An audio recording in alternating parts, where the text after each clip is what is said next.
You're going to release in September your new album, Ballades, Yeah. which is focusing on ballades, as the title say. What did make you want to focus of this kind of tune, the ballades only? It's Sidhu Barry and Catherine Vallone Barry.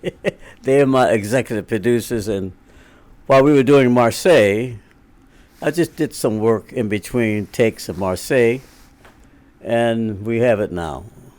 I wasn't too anxious about releasing it, but I went ahead and agreed to have it released because I don't release too many records. I used to, even when we had the record business, there's no record business anymore like it used to be.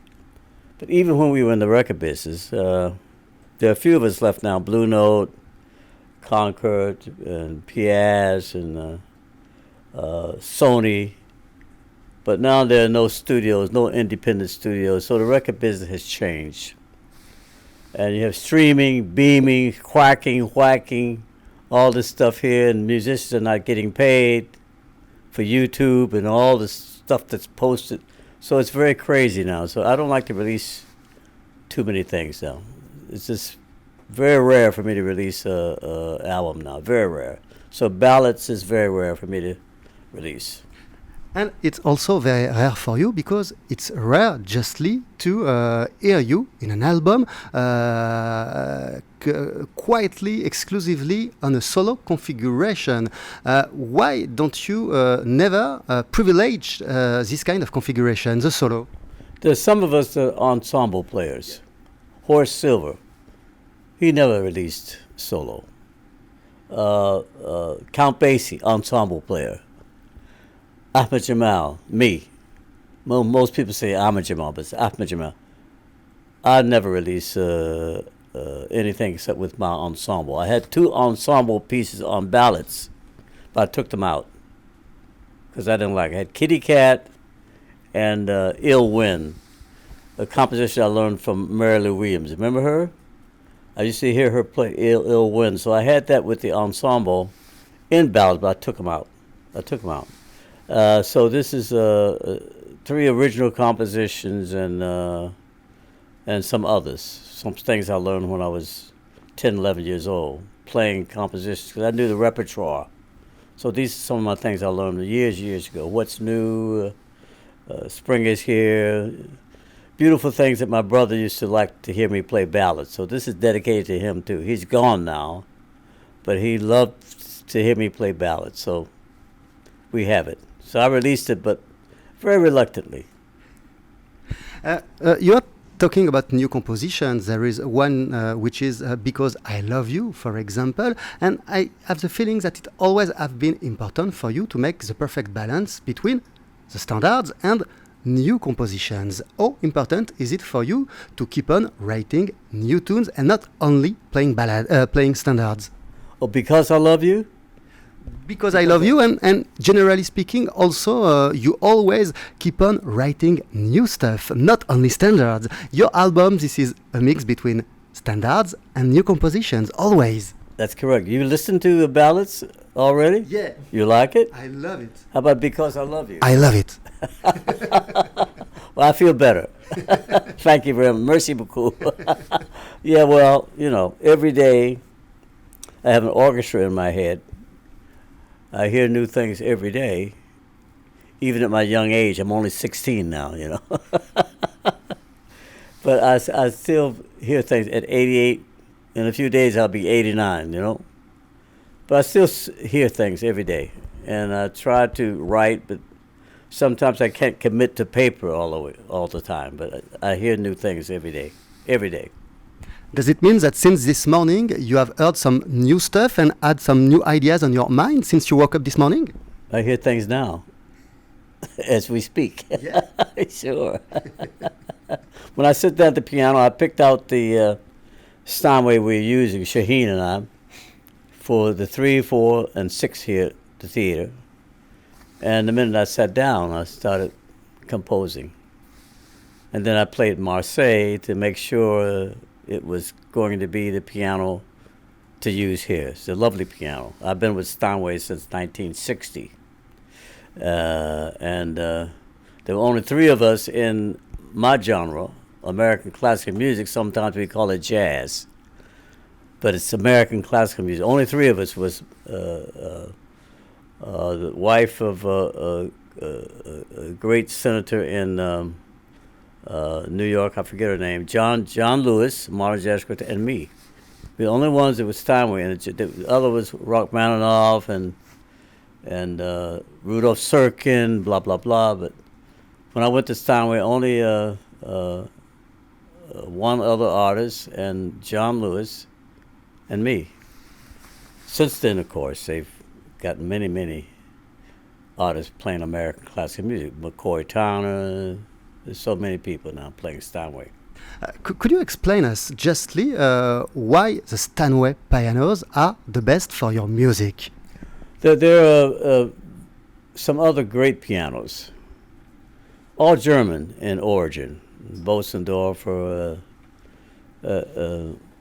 maybe people associated with Austria, but Bosendorf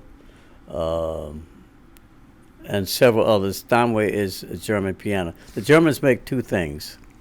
Every group has something. If you want pasta, you have to go to Italy.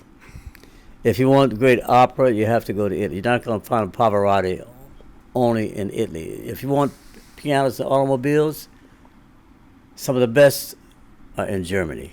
The best pianos, some of the best Mercedes-Benz, and so forth and so on, German cars. So what did they produce? One of the best pianos in the world, Steinway. And when you come to France, for example, what do you expect? What can we find in France that is the exception of France? Oh, the pianos at Steinway here? No. But you are saying that if you want pasta, you're going to Italy. If you want Steinway, you're going to Germany. If you want good piano, you're going to Germany. If you want what, you're going to France. Maurice Ravel.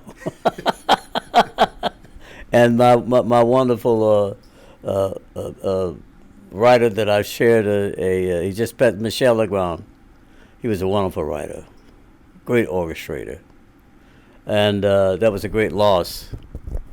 And also you have some good food. And the bread, the pan, very dangerous for me. The bread, very dangerous. I ate a half a loaf this morning. So there are many things in France, but the main thing, one word. I answer you in one word: culture. Because you have two things in Western world. You have civilization, and you have only a little culture, just a little bit. When you think about culture, you have to think about Egypt, China, India, places aside from the Western Hemisphere, which concentrated on civilization. What is civilization? When you find a way to move goods from one place to the other, that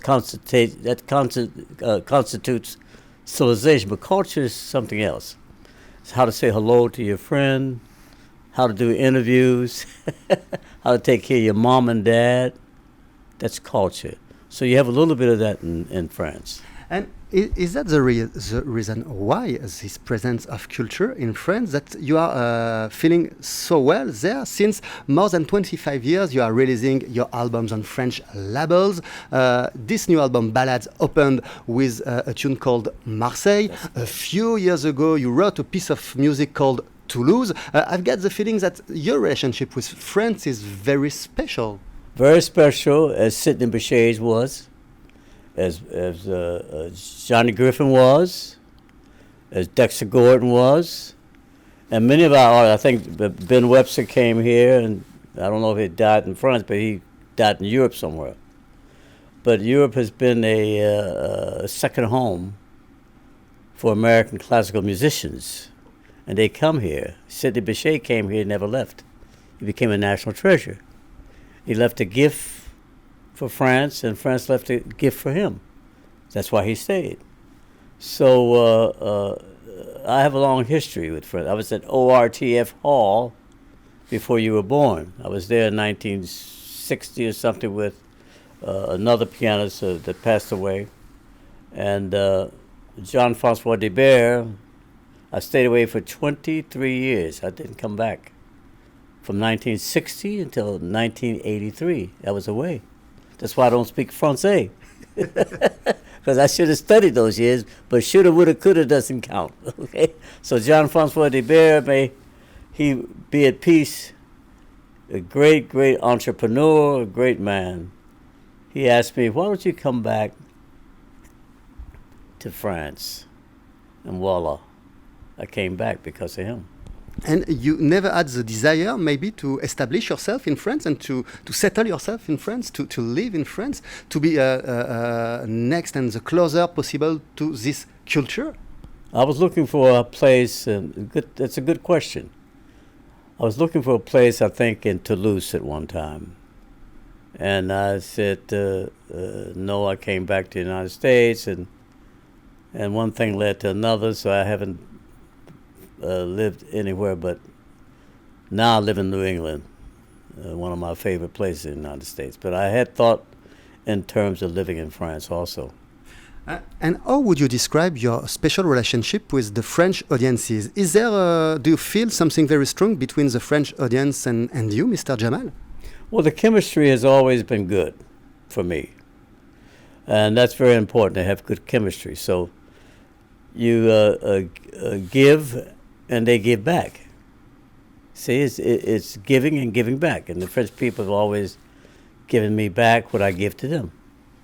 And that's a good chemistry. Why did you call a piece of tune Marseille? What did make you want to declare your love, your flame to the city of Marseille? Your new album Ballades opened up with a solo version of Marseille, but the previous one was called Marseille. There were 3 versions of it, an instrumental one, and 2 with Mina Agossi, and the other one with Abdel Malik. You have a good memory. That's a good question. Why Marseille? One of my favorite cities. And I wrote the lyrics, wrote the music, sent them to my favorite diva, Mina Agossi, and she translated, and we have the French version of Marseille. My lyrics, my words, they're based on my life. Marseille, I often walk the streets alone. And on and on. And then Abdel Malik, he loved it so much he came, you know. And he did a version of Marseille as well. So Marseille is very important to me because I used to walk alone, and it's a gateway to Europe. Marseille is a gateway to Europe. It's a door to Europe. You have multiplicity of ethnicities, of every ethnic group. So you have a jewel. Maybe some people don't like Marseille, but to me it's a jewel. So I wrote about Marseille. And when you wrote several years ago about Toulouse, it was the same idea of loving the streets of Toulouse? I wrote in Toulouse 5 minutes after I got there. 5 minutes. Wow, because you feel... Took 5 minutes, the chemistry. 5 minutes I wrote Toulouse. When did you listen to Toulouse? You're very informed. You're very informed. You listen to some Toulouse? You know about Toulouse? Because I love the Essence Part 1 album. Bravo. Bravissimo. And could we imagine a tune dedicated to Paris, maybe? What's your feeling when you are seeing the streets of Paris, Mr. Jamal? Oh, I have a piece about Paris. Paris After Dark. Yeah, Paris After Dark, that's true. Yeah, I may play it. I may perform that here. Paris After Dark. So I write pieces about many places that I've performed. Perugia, for example. I was looking for an apartment in Perugia also. I remember Italy. So I write about the countries I live in, or that I've visited and performed in. Not lived, but performed in. I write composition about them. And even city when you've been born and raised, because you've got also a tune called Pittsburgh, and that's the city in Pennsylvania when you've been born. That's perhaps the only CD in the world named Pittsburgh. I wrote it for my hometown, for my mother and my hometown. Pittsburgh, very important. Who came from Pittsburgh? Hundreds of famous musicians. Billy Strayhorn, George Benson, Stanley Turrentine, Earl Wild, the exponent of Liszt. So many. A little dancer called a very famous dancer from Pittsburgh. I can't think of his name right now. It'll come to me. I'm only 16, so sometimes my recall. But anyway,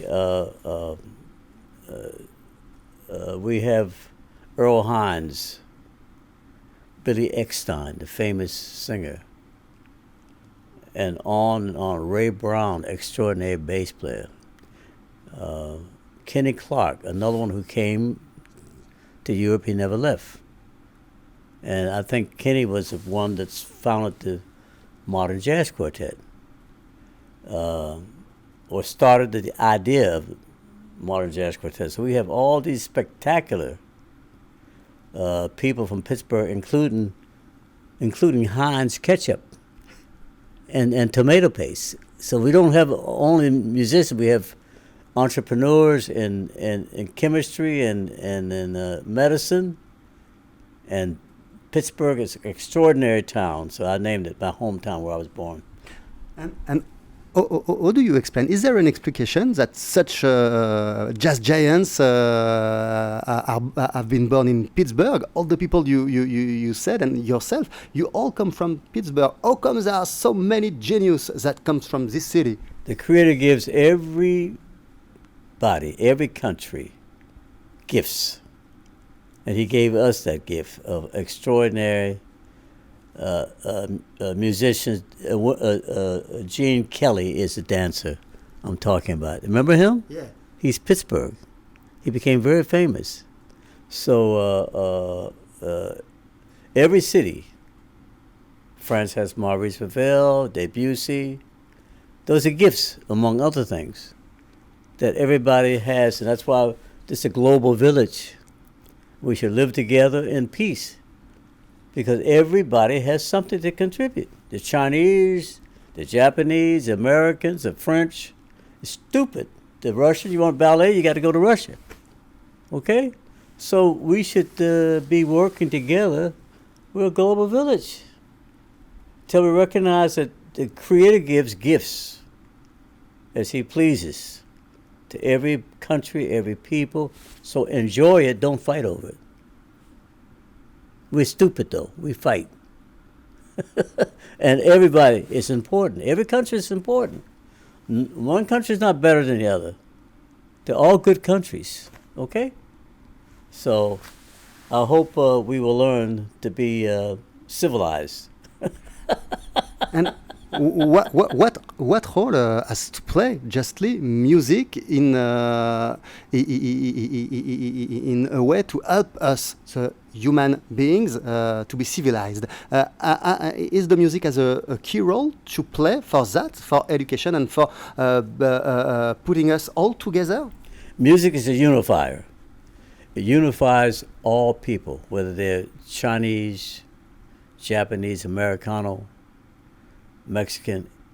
We have Chucho Valdez, for example. Here, we're going to isolate Cuba from the world.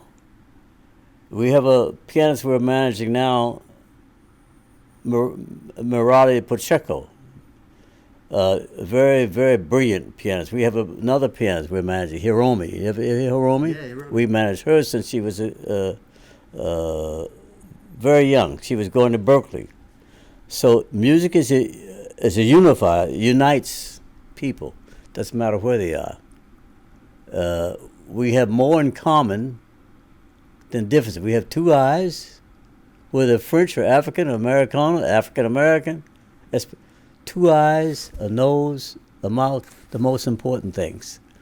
So we have to unify, and music unifies people. It brings people together. Duke Ellington, for example. He toured the whole world. Dizzy Gillespie, come on. Charlie Parker. How many people did Charlie Parker bring? The whole world celebrates Charlie Parker. The whole world celebrates Duke Ellington. The whole world celebrates Bolero by Maurice Ravel.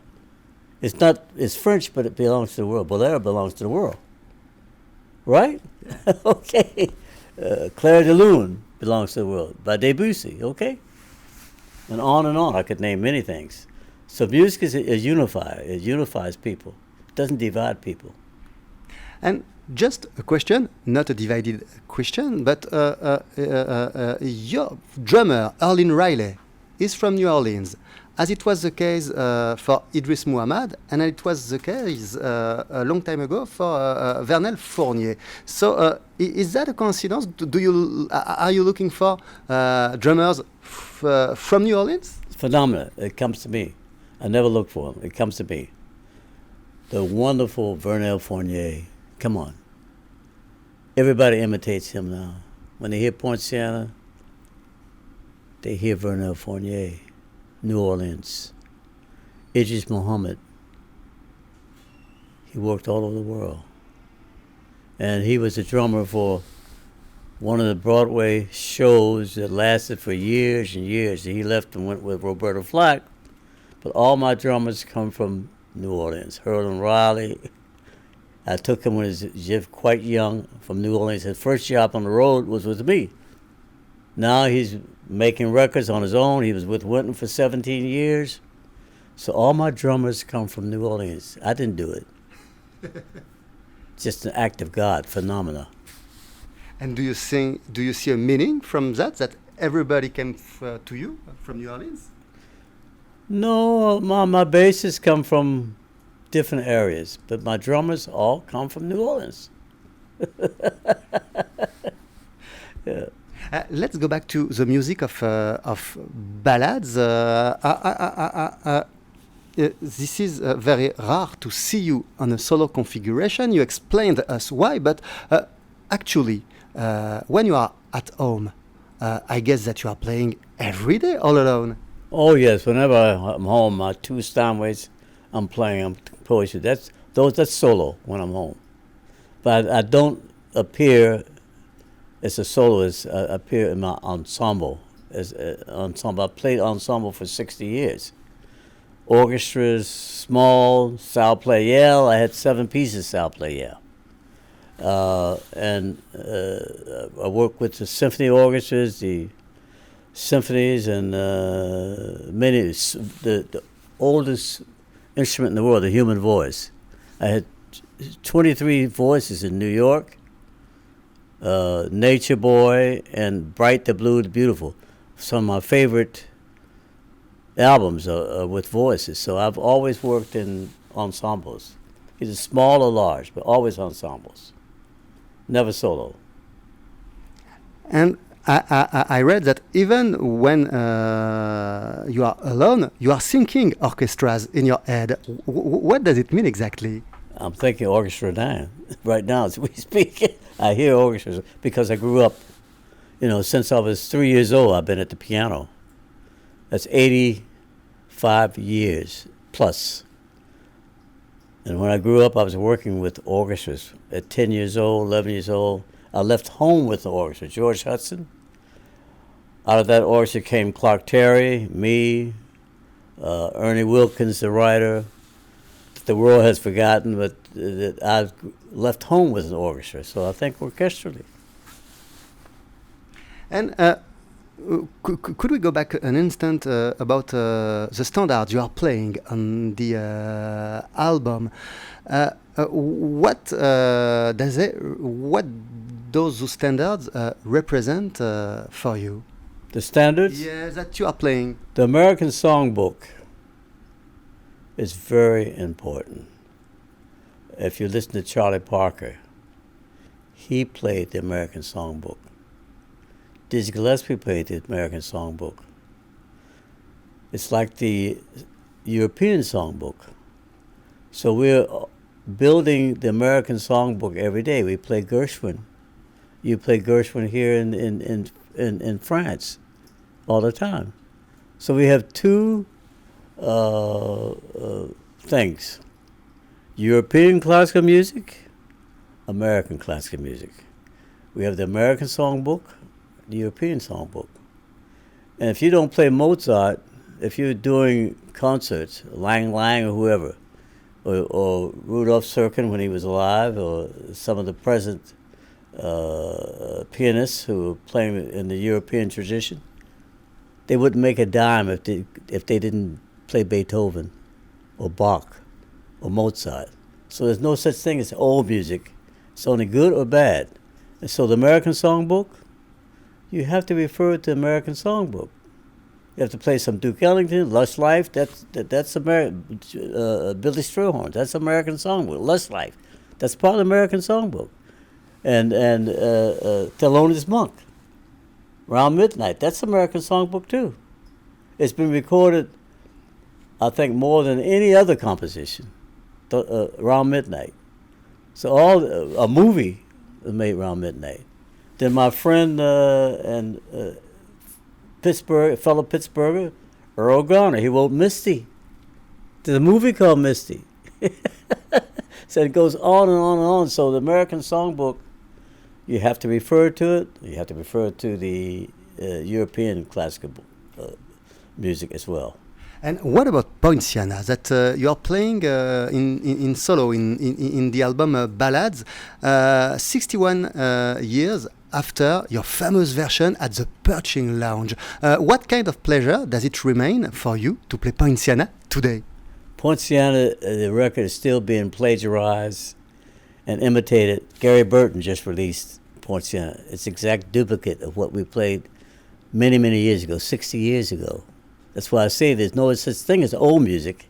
It's either good or bad. Poinciana is not my composition, but I made it mine.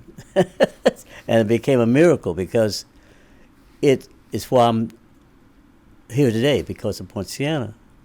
So I referred to it when I made ballads. I made reference to Poinciana because it's very important, not only in my life, but the life of many of my fans.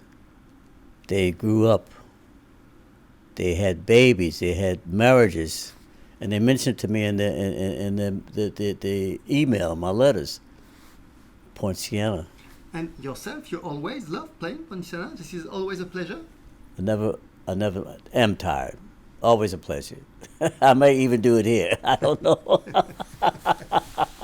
In which way did it change your life? The success of the album at the Perching Lounge and this particular hit, Poinciana? It's always a pivotal point that is in one's life.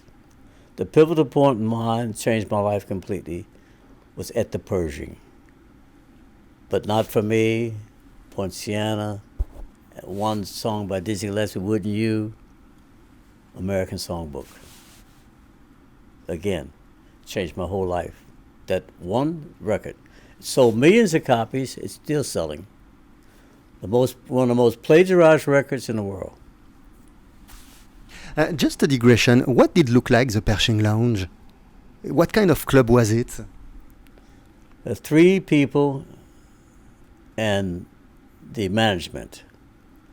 Miller Brown, Grant Smith were the owners. I went to them one day. I said, will you give me a job? They said, sure, I want to be an artist in residence. So we stayed there for a long, long time. Bernard Fournier, Israel Crosby, my bassist Israel Crosby, and myself. And voila, the rest is history. The rest is history. Indeed. Just a few more questions. I would like to go back in the past. You are talking about the trio of But Not For Me, the live at the Perching Lounge, but a few years before, your first trio, the Swiss Strings, wasn't with a drummer, but with a guitar player. Your first trio was piano, guitar, double bass. So why in 1956 did you decide to give up the guitar and to replace it by the drums? What was your ideas in mind? I started with the famous trio, the 3 Strings, on Columbia Records. We made Billy Boy and some early records that the other musicians used as a model on OK. Amish Blues, which was on Broadway for many, many weeks. In the show, Who's Afraid of Virginia Woolf, had guitar, bass, and piano. New Rummer that Miles recorded. I made that. Gil Evans transferred that to big band, and Miles loved our work, bass, guitar, and piano. What happened when I was in New York, I quit for some reason. I was working at a club called the Embers. And someone came up to the piano and wanted to hear requests. I was intermission group then. Joey Bushkin was the main attraction. I was just playing intermission. People loud, noisy, not listening to me. And one guest came up, and he wanted to hear something. He had a glass of wine, and he knocked the wine all over the piano. I got up, and I left. I drove all the way back to Chicago. I quit. They said he'll never work New York again. Man should not play God, because they were begging me to come to New York after that. Anyway, Israel and I, my bassist, we went back to Chicago. My guitar stayed here. That's when I changed. By a drummer. Changed, okay? But before it was guitar, bass, and piano. Sometimes I used percussions. There were two people that used percussions like I started using, like are you using today. Dizzy Gillespie and me. He had Channel Pozo. I had another wonderful percussionist called Ballades. So I used percussions, bass, and piano. I used guitar, bass, and piano. Then I changed to drums because of the accident in New York. Still today, the percussions are very important for you because in your band, this is not a trio, this is a quartet with the addition of Manolo Badrena, who is with you for many, many, many years. And he brings a lot of colors in your music. So what do you exactly accept from him? What is his function exact in your formation? And what do you love so much, the addition of Manolo Badrena in your music? Even before Badruddin and Manolo, my guitars, if you listen to my record, he was getting a percussive effect on his guitar. So that's what started. Ray Crawford, a genius. He used to play percussions on the guitar behind my solos. So we were using percussions even then. It was on the guitar. He's a very unique musician, Ray, also from Pittsburgh. So that's what started me using percussions. Let's talk about Shine Novrasli, your protege, that is going also to perform at the Fondation Louis Vuitton, and we just released we're going to release a crazy album from Baku to New York City. How did you discover him, and what did amaze you when you hear him play for the first time? Oh, Shaheen? Yeah. Oh, he's one of the the great musicians. One of the great. I've known many great pianists. I was 14 years old when I met Art Tatum. No one plays like Art Tatum, even today. No one plays like Art Tatum. Nat Cole. Before he was a pianist, his incredible record with Lester Young, Body and Soul. With Lester Young, that's a classic. Nat Cole, but he became a great voice. So people forget he was one of the great pianists. I've known all the great pianists. Teddy Wilson, Art Tatum, Fats Waller. Also, he was a great pianist. And I know when I see them and hear them, what they're going to be. And this is one of the phenomenal pianists. One of these days, you're going to hear him all over the world.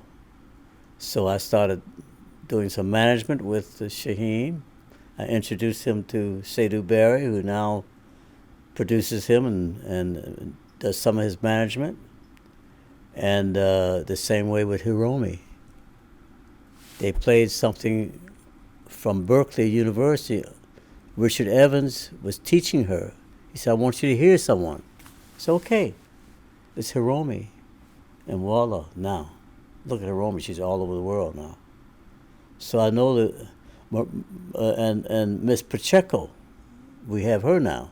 She's a great pianist. And I've heard all the great players, many, and finished Newborn. The last concert, is Cologne. John Francois brought him to Paris. His last concert. He did before he died. So this is one of the great pianists. To make a short story long, long story short, is Shaheem. Shane is a part of this lineage that you just told us. Yeah, he's part of my great discoveries in pianistics, absolutely. You keep on, Ahmad Jamal, to be at the top of the game, to innovate and to make wonderful music. What does keep on making you forward musically? What keeps me? Yeah. What does keep on give you the flame to do so wonderful stuff? As long as you're living, you're not dead. So life itself. Living life, coming to Paris, this time offers another dynamic, another dimension. This opens up, although I didn't want to come, leave home, but I took the money, so I have to come.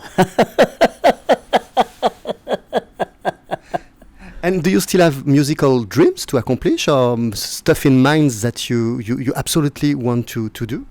I'm still trying to learn what the white and black keys do. That answer your question? And one very last question. You always used to say that your best album is the next one. So do you already know what is going to look like, the next album? Exactement. I always say, what's your favorite? The next one. So I'm thinking in terms now, I'm going to San Francisco to open the TSFJAZZ Festival. That's a big festival in San Francisco. I'm going to be recording there, I think. If I've written some new compositions that I feel are good enough, I'll be recording those there. So that's my next project if I live that long. Thank you very much for your time, Mr. Jamal. Merci beaucoup. It's my pleasure. Merci beaucoup.